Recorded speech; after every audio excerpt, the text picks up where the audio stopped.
Behind me is the cheapest brand new EV you can buy in Singapore today.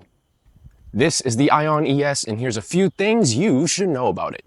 First off, the price. At $132,000, this is cheap by Singapore standards. Now, for the price you're paying, you're getting a pretty big car. The photos don't do it justice. It's bigger than a Corolla, smaller than a Camry.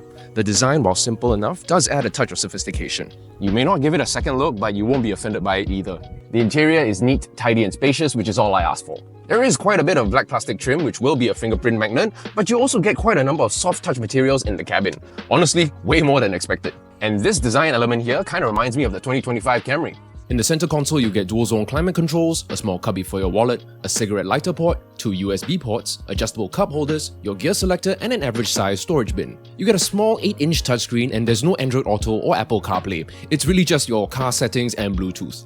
It also has a semi-digital/analog instrument panel, which does show the cost-cutting, but I don't mind it. All you need is right there, and battery life and speed is all you really need to care about.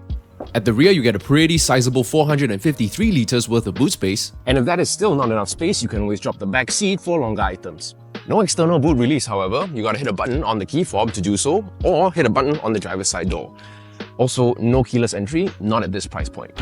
Driving the AION ES is a comfortable affair. Steering is well weighted, leaning towards the lighter side. Its electric motor pumps out 134 horsepower, and with a range of 350 kilometers combined, that should be enough for a week's worth of driving.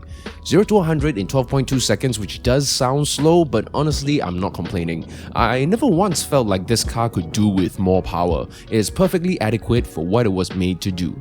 You do get some wind and road noise, but it's still a very quiet cabin. Families won't be disappointed.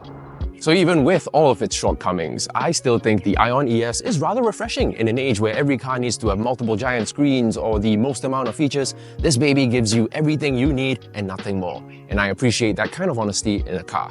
Thanks for watching, and I'll see you guys soon.